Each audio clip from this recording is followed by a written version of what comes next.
and thanks for joining us for another episode of Mid-American Gardener. I'm your host, Tanisha Spain, and joining me live in the studio today is the bug guy. Phil Nixon is here today, and we've got a lot to cover, but before we jump into that, let's have Phil introduce himself and tell you a little bit more about his specialty and where you'll find him outside. So, Phil, take it away. I'm Phil Nixon, and I'm a retired extension specialist at the University of Illinois. And so I've retired about 5 years ago, and my area of expertise are insects.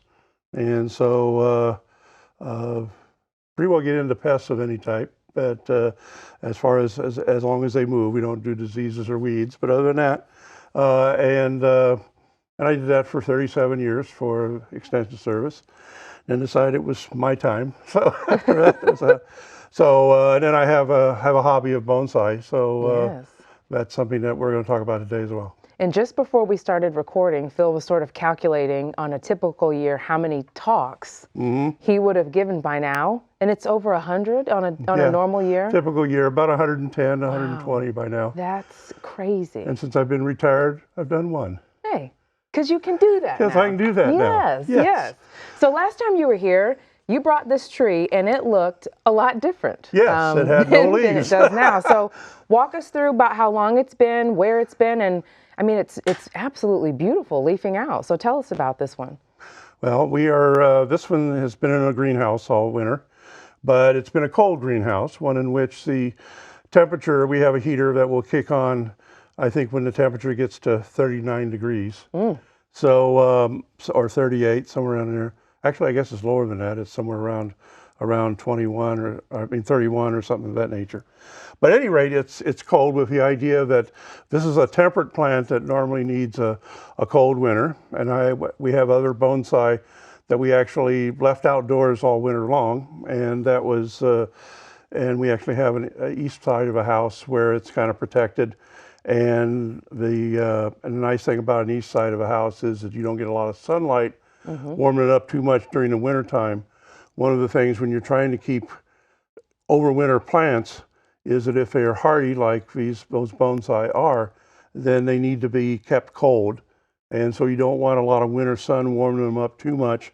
And specifically when you have a small amount of soil, that's the main thing. If they're frozen, you want them to stay frozen. If they're thawed, you want them to stay thawed, because the freezing and thawing of the soil will break roots.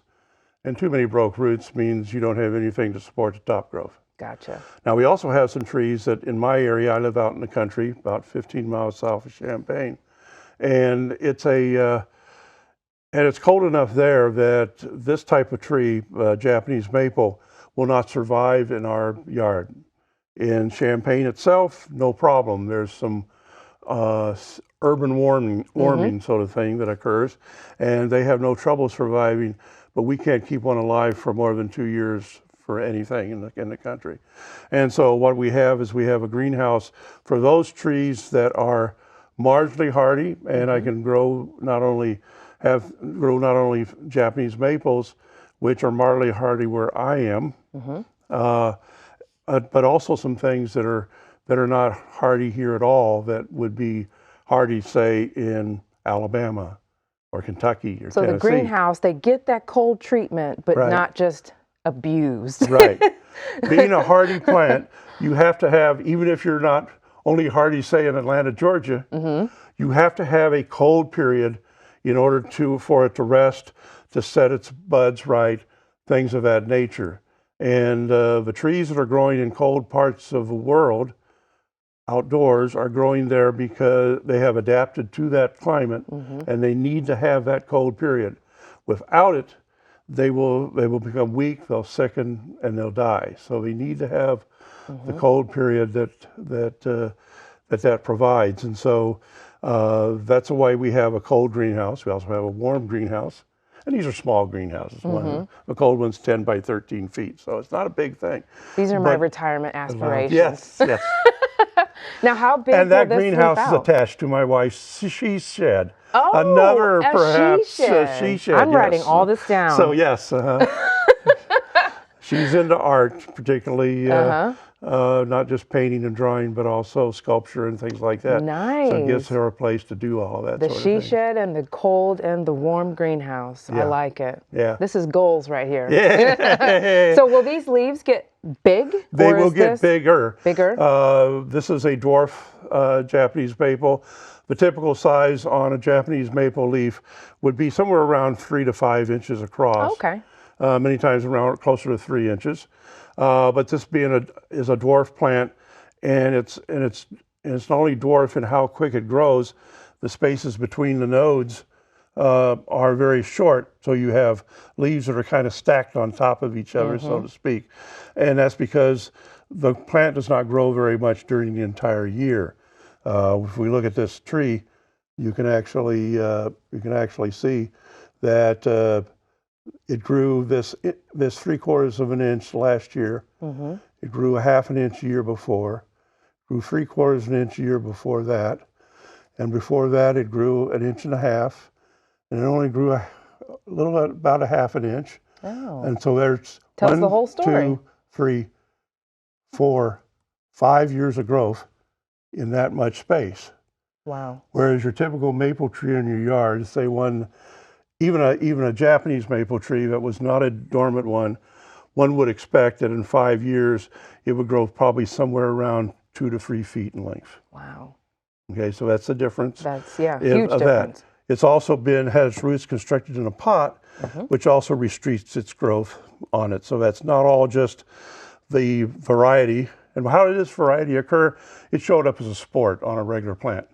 Oh. And it would have been something that in plants, their genetics they can have things change a lot genetically and they will still survive it, but it will change how they appear as a result. In humans and animals, if you have those kind of changes, that normally means death. But in plants, many of them survive it.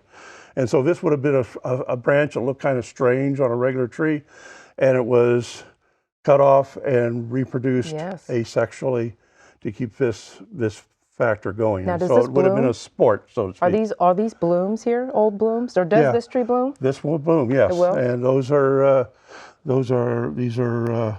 are old blooms, yes. What color are the flowers? Kind of a greenish white. Okay. Nothing serious, and probably only about 1/8 of an inch across, or 1/16 of an inch. So, it's a wind pollinated plant, and typically many maples. I'm not sure on Japanese maples which one. It probably does pollinate in the spring.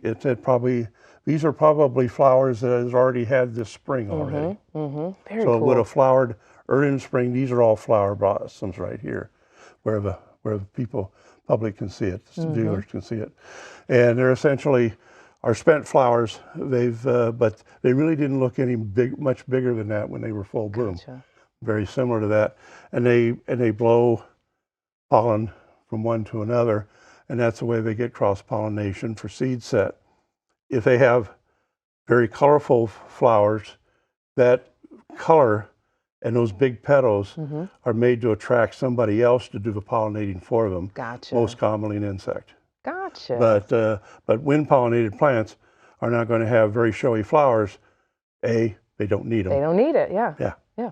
And so they don't need to attract them. They don't need them.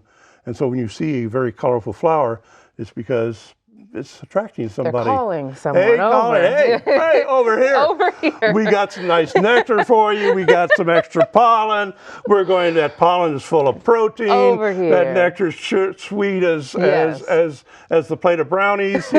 This is neat stuff. It's a neon sign. Come over here Yes. and see me. And when you see me, go over there and take my pollen over there, and we'll kind of have a little sex while we're going on. So that'll be the way it is. That's sex and plants right there. There you go. This is Mag After Dark. Yeah. So where will you put this guy outside when it's time for him to? Well, first off, this one has not had the winds that would normally have in the spring, and so these leaves are pretty tender and soft. And so if it had been outside so we would be talking several weeks from now when it would be like this stage, it would be something where the where it would be resistant to wind and so on. These are not, and so when we move them out, we'll put them in an area which tends to be sheltered from the wind. Gotcha. We happen to have part of our bonsai area outside is close to a garage on the west and some pine trees on the south, and so that forms a windbreak. Yeah. And we'll put them in that area, and for a few weeks, and then we may move them out to where they get more wind. But by then they've gotten enough that they've. If they get wind, if they get buffed, what happens is they will produce cells which can handle that buffeting.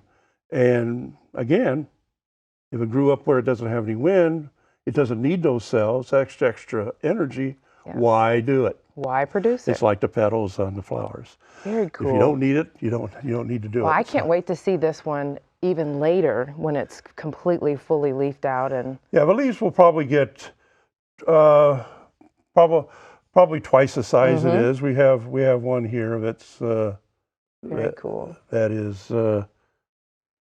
He's getting up to where he's probably going to get about half again bigger than that. And that's about it. This one won't, of course, but that's about as big as they're going to get.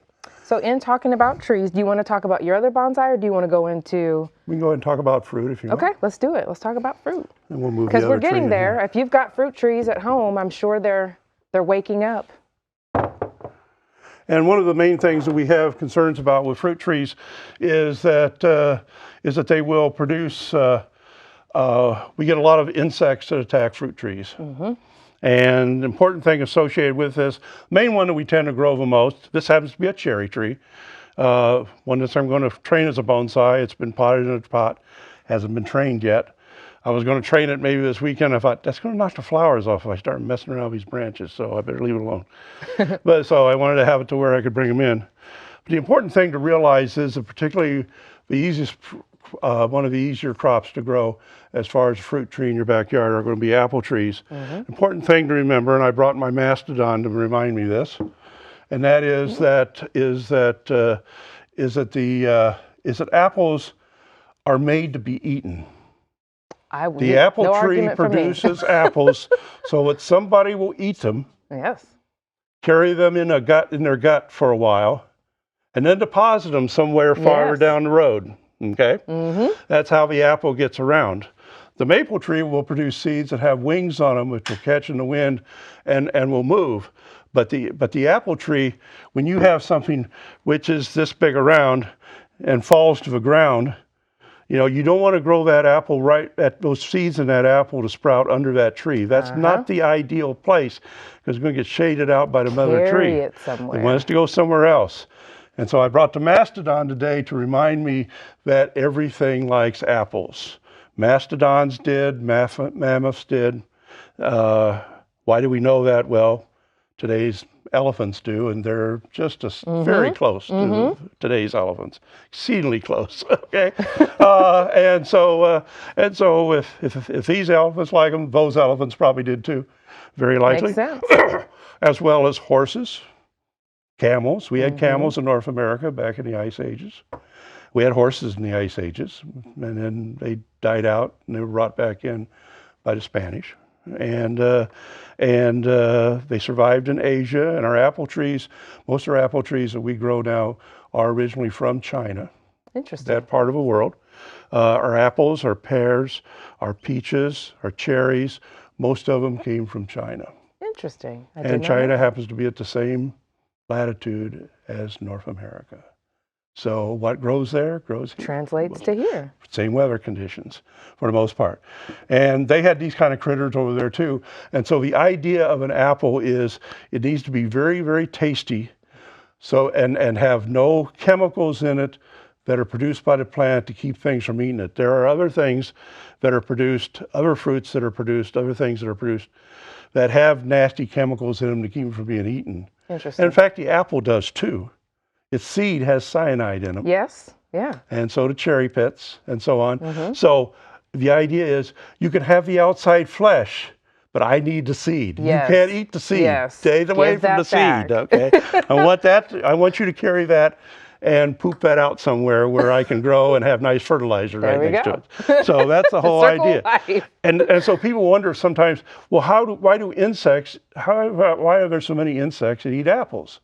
Well, the apple flesh is meant to be eaten. Everybody, everything, right? Okay. We all like apples. And in fact, in the spring of the year, this time of year, as we get some warm weather, and the old crab apples that are still hanging on the trees or start to go bad and ferment and sour, you will have robins coming in and feeding on those things and getting drunk and flying into the sides of buildings and everything else because they get drunk off of that apple wine that's there. So the point is that when you're trying to grow apple trees, you get into what's called a spray schedule. Yes. And in our pest management guide for home landscapes, we have a chapter in there called Managing Pests and Home Fruit Plantings. You can find similar type of information online pretty easily. This book is available at your local extension office. And in there we get in here through the beginning stuff, and here we have spray schedule for apples, crab apples, pears, and quinces. And so we go through various types of stages, and those are based on the stages of the flowers of the apple tree. And there are other ones later for cherries and for peaches and nectarines and all that sort of thing. And so right now, this is mid-April in central Illinois. And so these are things, this is an apple tree that I clipped off this morning before I came in. And it has what's called the tight cluster stage and half-inch green. Both of them are occurring at the same time. Half-inch green means that the leaves are up to about a half an inch. And these leaves are approximately that size, okay? And we also we can see the flower buds, and they're tightly next to each other, showing up here underneath the flowers, okay? And they're tightly clustered together. Makes sense. It's called tight cluster. Tight cluster. Yeah. Tight cluster. Now in the same yard, in the backyard, where it gets a little more protected, close to that nice protecting garage. There you go. We have leaves that are now more like an inch long, so they're past half-inch green, okay? The flower buds are no longer in cluster and tight, but they're showing the pink that'll show up. Now this will bloom white, but the outside parts of those petals are going to be pink, and you're going to see, and this is what's called pink stage or pink bud. Pink bud. Okay, and you can see it's got pink buds. Okay, not too hard to remember. Yeah, not too bad. Yeah, and then and although this is not an apple, this is actually a peach. You would eventually get full bloom. And the apple blossom will look almost identical to that, be about twice the size. Okay, other than that, about the same thing. And this is when you need to have the bees and the flies and little beetles and all this sort of stuff that come in to pollinate. And when we're in Illinois, it's very important to not just think about honeybees, but think about native bees that are going to come in, because the honeybee tends to be it's from Europe and from Africa, Asia, and that species is not native to North America, and it gets to be a little persnickety. Oh. It's a little too cold, it's a little too windy. Gotcha. If you ever notice how a honeybee comes to a blossom, it will come in and it will kind of almost hover in front and then land, checking out where it's going to land. Native bees, many of which are smaller, they're only about a quarter of an inch to a half an inch, they tend to fly straight in much faster. And that behavior allows them to handle windy weather a lot easier than a honeybee does. Okay. Okay. And so for that reason, many of our fruit trees, because in the spring it's many times cooler and windier. Also, honeybees don't like to fly at temperatures much below 50 degrees. Oh, so they're not happy. And a lot of the native bees will fly in the 40s. Okay. And the flies, little flies, including our housefly, we don't like to, because it transmits diseases to us.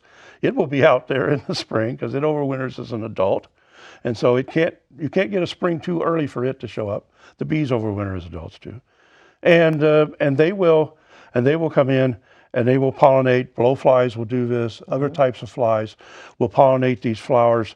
Many times when it's really too cold, they will be out there when the temperatures are in the low 40s, wow. high 30s, somewhere in there. Great. So they can handle colder temperatures. And part of it is because they have that one pair of wings and they got huge muscles inside to bund those wings. And bees have smaller muscles on their wings. And those big muscles generate a lot of heat. Oh. And that gets the fly a little bit warmer. So we can fly at colder temperatures. See? Look at the stuff you learn. Physiologically, and here we get into some science, more science, is that physiology. Most of these systems don't work at temperatures much below 50 degrees Fahrenheit. And the way an insect will fly and move around and do things under colder temperatures, you warm yourself up by using your muscles. Warming yourself up. Okay. You do that in the morning when you get out of bed, right? That's true. Got Same to idea. wake the old Get muscles moving up. And We've got about 5 minutes left. And so what we look at is there are sprays earlier. We don't spray for insects early in the year, but we do have some sprays that are going to be something that will protect from apple scab. And you can buy apple scab resistant trees. They're called scab resistant. Okay. And if you buy apple scab resistant trees, you don't have to worry about those early sprays so much. There you go. But your first spray is going to be on what they call the green buds. Which is going to look like that. That should be your first application. That'd be your first application. Okay. If you have scab susceptible trees. Okay. And your second one is going to be at 1/2 inch green. Okay. Third one's going to be at pink bud. Okay. And then you normally don't do anything during bloom. Okay. Because not only insecticides are harmful to pollinators, I was just going to ask but many that. fungicides are too. Okay. Particularly honeybees and other bees, which need to process that nectar in their gut. They use microorganisms to do that. And if you kill off those microorganisms inside your stomach by eating fungicide on the flowers, it may not kill you directly, but you're going to be poorly. Gotcha. You're not going to fly well. You're not going to pollinate well. So do not spray while the trees are in bloom. Wait until petal fall. Petal fall. Which is 3/4 of the petals are falling off, which is past time when and you can also look and you will see that the bees are no longer coming to the flowers. Gotcha. And you'll have cover sprays after that. Are we concerned about birds at all when we spray trees? Any concerns there? You want to make sure you don't spray a nest that might have nestlings in it. They don't have feathers. They don't have much protection from their skin. But other than that, you really don't need to be too concerned about that. Okay. Because the pesticides that are on the market today have gotten past the silent spring days when we did have things in the early 60s and the late 1950s where we had more of a concern with problems to wildlife. Gotcha. Today's pesticides have been tested to avoid that sort of thing. Good deal. I do take my feeders down when I spray, but... And what you would use are fruit tree sprays, and Ortho makes some, and Bonide makes some. Yeah. But you need to be watchful when it's apples. This particular one has carbaryl listed as one of the ingredients. Carbaryl, which its brand name is 7. Okay. That's an insecticide. It's very commonly used. Get it straight. There we go. There you go, Vanna. Yeah, I gotta do that right. Yeah, work on that. But at any rate, the point is that carbaryl is an apple thinner. Ooh. If you spray carbaryl or 7 on a tree, it will, when it has little apples on it, it will tend to start knocking off. It'll cause the tree to drop any apples that are under about 1/2 inch in diameter. Okay. Now, on the other hand, when you have a bunch of apples on your tree that are, many of them are 1/2 inch or a little bit bigger, and a bunch of them are smaller, and you don't want so many apples, you can actually get rid of a bunch of apples chemically by spraying 7. So it just depends on what you want. To do. But once you get the little apples, you need to start spraying for cotton moth and also for plum curculio in your apples and in your cherries and in your plums and on your peaches. Particularly the plum curculio will hit all of those, and particularly on the cherries and plums and peaches, you'll get this fat white larva about 1/2 inch long that's crapped all over the inside of your peach. No. And not really good. You don't want that. So they make little curves on the edge. Awesome. Well, I feel prepared. I feel ready. That's a lot of great information. So after petal fall, do you do any more applications Yeah, if you use a Just follow the directions, I'm a assuming? fruit tree spray, what you've got is both a fungicide and insecticide in there. And so essentially, once you have petal fall, you typically do cover sprays, which are every 10 to 14 days after that. Or what I like to do is many times, when I start to see some apples that look like they're the ends of your little finger, I figure then I have something that the plum curculio and the collard moth will attack. Okay. That's when I normally start spraying. Okay. And in Central Illinois, that tends to be very close to Memorial Day weekend. Usually right in close in about then is when I start spraying my apples. Okay, excellent. Phil, thank you so much. This was so much good information, and we can't wait to see those when they're fully leafed out. You'll have to bring those back. So thank you for coming in. Thank you so much for watching. If you've got questions for the experts, you can send them in to us at yourgarden@gmail.com, or you can look us up on Facebook. Just search for Mid-American Gardener, and we will see you next time. Good night.